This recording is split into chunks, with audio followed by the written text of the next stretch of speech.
Hi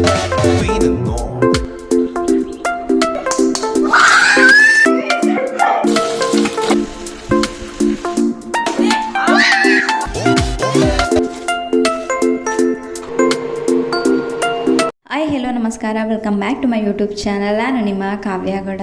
so ಈಗ ವ್ಲಾಗ್ನ ಶುರು ಮಾಡ್ತಾ ಇದ್ದೀನಿ. ನೋಡ್ತಾ ಇರ್ಬೋದು, ಜಡೆ ಹಾಕ್ಕೊಂಡು ಅಕ್ಕರ ಮನೆಯಿಂದ ದುಂಡ್ಮಲ್ಗೆ ಹೂವು ತೊಗೊಬಂದಿದ್ದೆ. ಆ ಹೂವು ಮುಡ್ಕೊಳ್ಳೋಕ್ಕೋಸ್ಕರ ನಾನು ಈ ಥರ ಎಷ್ಟೆಲ್ಲ ಮಾಡ್ಕೊಂಡಿದ್ದೆ. ನನಗೆ ಆ ಹೂವು ಅಂದರೆ ಸಿಕ್ಕಾಪಟ್ಟೆ ಇಷ್ಟ. ದುಂಡ್ಮಲ್ಗೆ ಹೂವು ಅಂದರೆ ಜಾಸ್ತಿ ಇಷ್ಟ. ಬೇರೆ ಹೂವು ಯಾವುದೂ ಮುಡಿಯಲ್ಲ, ಅದಂದರೆ ಸಿಕ್ಕಾಪಟ್ಟೆ ಇಷ್ಟ ನನಗೆ ಮುಂಚೆಯಿಂದನೂ. ಸೊ ಹಾಗಾಗಿ ಈ ಥರ ಜಡೆ ಹಾಕ್ಕೊಂಡು ಆ ಹೂವನ್ನ ಮುಡ್ಕೊಂಡೆ.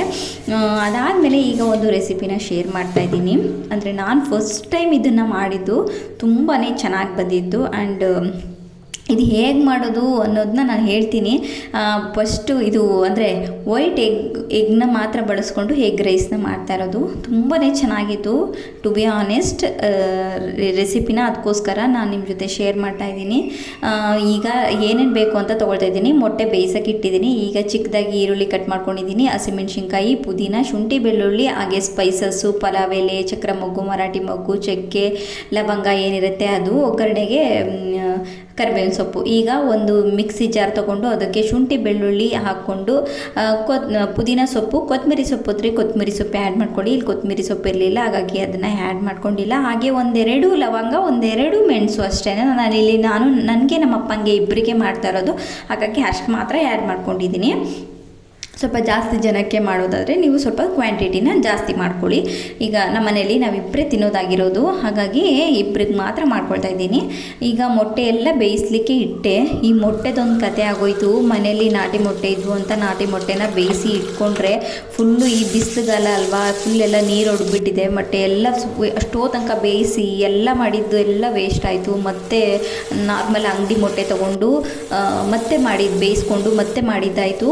ಸೊ ಈಗ ಮೊಟ್ಟೆ ಎಲ್ಲ ಬೇಯಿಸ್ಕೊಂಡು ಎಗ್ ವೈಟ್ ಮಾತ್ರ ತೊಗೊಂಡು ಪೀಸಾಗಿ ಕಟ್ ಮಾಡಿಕೊಂಡು ಫಸ್ಟು ಎಣ್ಣೆ ಹಾಕ್ಕೊಂಡು ಸ್ವಲ್ಪ ಉಪ್ಪು ಮತ್ತು ಅರಿಶಿನ ಹಾಕ್ಕೊಂಡು ಫ್ರೈ ಮಾಡಿ ಎತ್ತಿಟ್ಕೋಬೇಕು. ಅದಾದಮೇಲೆ ನಾವು ಒಗ್ಗರಣೆ ಹಾಕ್ಕೊಂಡು ಈರುಳ್ಳಿ, ಹಸಿಮೆಣ್ಸಿನ್ಕಾಯಿ ಎಲ್ಲನೂ ಹಾಕ್ಕೊಂಡು ಒಗ್ಗರಣೆ ಮಾಡಿಕೊಂಡು ರುಬ್ಬಿಟ್ಟಿರುವಂಥ ಪೇಸ್ಟ್ನು ಕೂಡ ಹಾಕ್ಕೊಂಡು ರುಚಿಗೆ ತಕ್ಕಷ್ಟು ಉಪ್ಪು ಹಾಕ್ಕೊಂಡು ಗರಂ ಮಸಾಲ ಆ್ಯಡ್ ಮಾಡಿಕೊಂಡು ಮತ್ತು ಹುಳಿಗೋಸ್ಕರ ನಿಂಬೆಹಣ್ಣನ್ನು ಕೂಡ ಆ್ಯಡ್ ಮಾಡಿಕೊಂಡು ಚೆನ್ನಾಗಿ ಫ್ರೈ ಎಲ್ಲನೂ ಹಸಿ ವಾಸನೆ ಹೋಗೋ ತನಕ ಫ್ರೈ ಮಾಡಿ ಅದಾದಮೇಲೆ ರೈಸ್ ರೆಡಿ ಮಾಡಿಟ್ಟಿರುವಂಥ ರೈಸ್ನ ಹಾಕಿ ತಿರುಕೊಂಡ್ರೆ ತುಂಬಾ ಚೆನ್ನಾಗಿತ್ತು ಗೈಸ್. ಇನ್ ಡೀಟೇಲಾಗಿ ನಾನು ಯಾವತ್ತಾದರೂ ರೆಸಿಪಿನ ತೋರಿಸ್ತೀನಿ.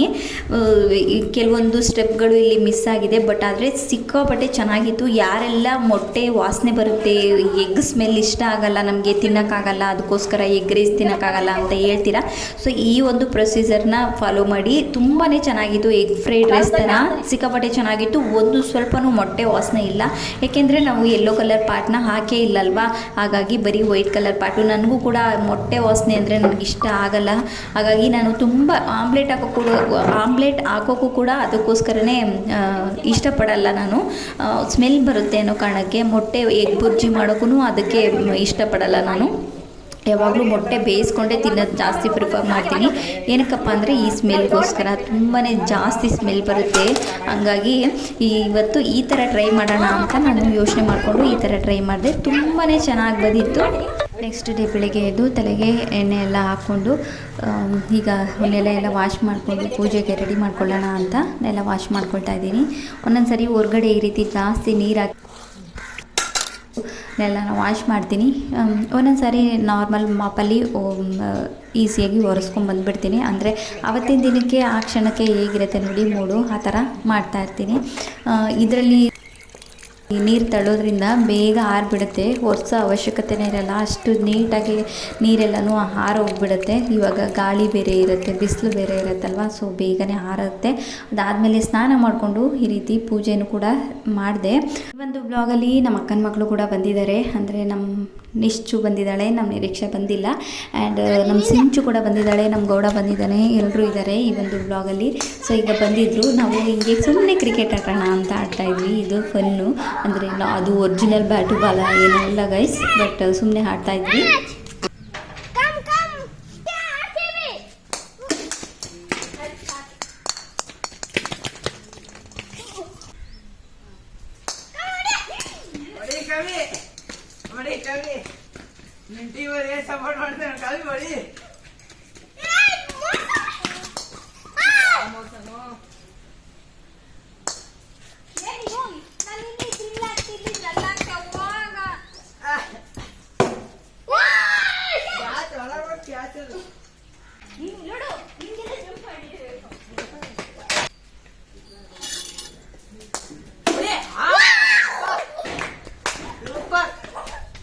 ಆ ಕಡೆಗೆ ಬಿತ್ತದು.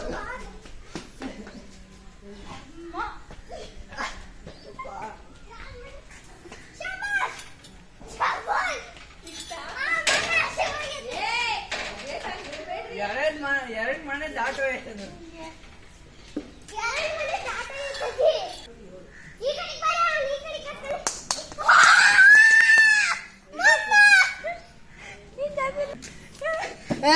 ಆ ಕಡೆ ಕೊಡಿ ಈ ಕಡೆ ಕೊಡಿ ಅಂತೇನಾ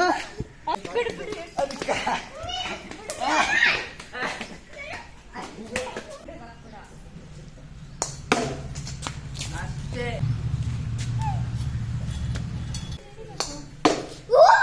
ಅತ್ತಾಗೆತ್ತಮ್ಮ ಬಾಲಿಂಗ್ ಆಗಿತ್ತಪ್ಪ. ಕೆಳಗೆ ನೋಡಿ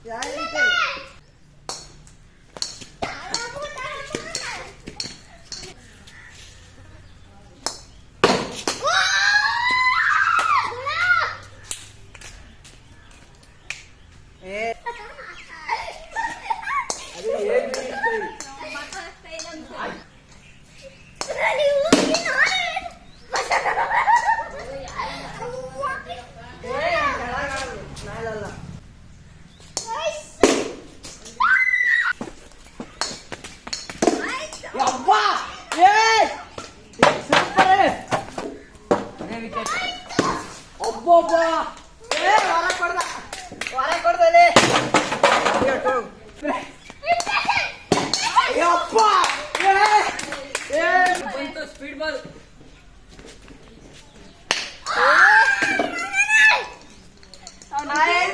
ಅಂಪರ್ ಔಟ್ ಔಟ್.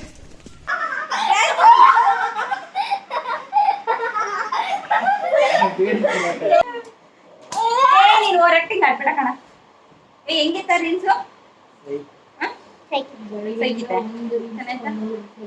ಬೆಳಗಿನ ಜಾವ 3:30-4 ಗಂಟೆ ಟೈಮು. ಸಿಕ್ಕಾಪಟ್ಟೆ ಮಳೆ ಬರ್ತಾ ಇದೆ. ನಿಮಗೆ ಗೊತ್ತು, ನಮ್ಮೂರಲ್ಲಂತೂ ಅಂದರೆ ಎಲ್ಲ ಊರಲ್ಲೂ ಬಂದಿಲ್ಲ, ಕೆಲವೊಂದು ಊರಲ್ಲಿ ಬಂದಿದೆ, ಕೆಲವೊಂದು ಊರಲ್ಲಿ ಬಂದಿಲ್ಲ. ನಮ್ಮೂರಲ್ಲಂತೂ ಸಿಕ್ಕಾಪಟ್ಟೆ ಜೋರಾಗಿ ಮಳೆ ಬಂತು.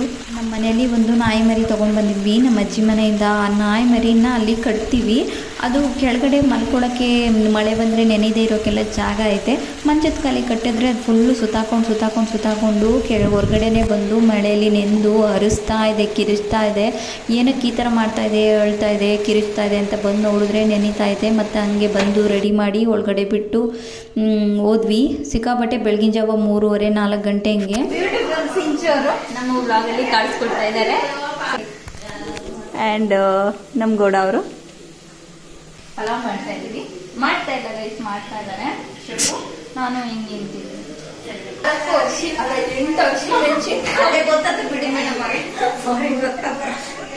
8 ಹಸಿಮೆಣಸಿನ್ಕಾಯಿ ತೋರಿಸಿದ್ರು. 8 ಹಸಿಮೆಣಸಿನ್ಕಾಯಿ, ಕೊತ್ತಂಬರಿ ಇದ್ರೆ ಕೊತ್ತಂಬರಿ ಹಾಕ್ರಿ, ಇಲ್ಲ ಅಂದ್ರೆ ಶುಂಠಿ ಬೆಳ್ಳುಳ್ಳಿ. ಏನಿಲ್ಲ, ನಾನು ಹೊರಗಡೆ ಹೋಗಿದ್ದೆ ಯಾರೋ ಬಂದಿದ್ರು ಅಂತ. ಶುಂಠಿ ಬೆಳ್ಳುಳ್ಳಿ ಅವನ್ನೆಲ್ಲ ಹಾಕಿ ಮಿಕ್ಸಿಗೆ ಹಾಕೊಂಡು ಇಕ್ಕಳ್ಸ. ಆಮೇಲೆ ಸ್ವಲ್ಪ ಎಲ್ಲ ಇದನ್ನ ಹಾಕಿದ್ಮೇಲೆ ಸ್ಪೈಸಸ್ ಎಲ್ಲ ಹಾಕಿದ್ಮೇಲೆ ಸ್ವಲ್ಪ ಹಂಗೆ ಅದನ್ನ ತುರ್ದಿ ಅದ ತುರಿಬೇಕು. ಈಗ ಸೂಪರ್ ಆಗಿರ್ತದೆ. ಟೇಸ್ಟ್ ಮಾಡಿ ಹೇಳ್ತೀರಾ ಏನ್ ಕಮ್ಮಿ ಇದೆ, ಏನ್ ಹೆಚ್ಚು ಕಮ್ಮಿ ಇದೆ? ತಾಳಿ ಮೇಡಮ್, ಅಕ್ಕಿ ಹಾಕಿದ್ವಿ. ಅಕ್ಕಿ ಹೇಳಿದ್ರು ಮೇಡಮ್ ಎಷ್ಟು ಹಾಕ್ಬೇಕು, ಎಷ್ಟು ನೀರು ಹಾಕ್ಬೇಕು. ಎಷ್ಟು ನೀರು ಹಾಕಿದ್ವಿ ಮೇಡಮ್? ಅಯ್ಯೋ ಸಿಗ್ತಿಲ್ಲ ಮೇಡಮ್. ಹೇಳಿ ಟೇಸ್ಟ್. ನಾನ್ ಮಾಡಿದವ ಚೆನ್ನಾಗಿರುತ್ತೆ. ಓ ಹಂಗ್ ಬಂದ್ರ. ಈಗ ಕುಕ್ಕರ್ನ ಮುಚ್ಚಿದ್ವಿ, ನೋಡಿ ನೋಡ್ಬೋದಲ್ಲ. ಫೈನಲಿ ನಮ್ಮ ಸಿಂಚು ಅವರು ಪಲಾವ್ ಮಾಡಿ ಹೇಗಿರುತ್ತೆ ಟೇಸ್ಟು ಅಂತ ಟೇಸ್ಟ್ ಮಾಡಿ ಹೇಳ್ತೀನಿ. ಕಾದು ನೋಡಿ, ಹೇಳು. Thank you so much madam. ನನಗಲ್ಲ, ಯೂಟ್ಯೂಬ್ ಮುಗ್ಸಕ್ಕೆ, ಚಾನಲ್ ಮಾಡೋಕ್ಕೆ. Thank you so much. Like subscribe ಅವೆಲ್ಲ ಹೇಳಲ್ಲೇ. ಲೈಕ್ ಮಾಡಿ, ಕಮೆಂಟ್ ಮಾಡಿ, ಶೇರ್ ಮಾಡಿ, ಹಾಗೆ ಸಬ್ಸ್ಕ್ರೈಬ್ ಮಾಡಿಕೊಂಡು ನನ್ನ ಚಾನಲ್ನ ಸಪೋರ್ಟ್ ಮಾಡಿ. ಧನ್ಯವಾದಗಳು.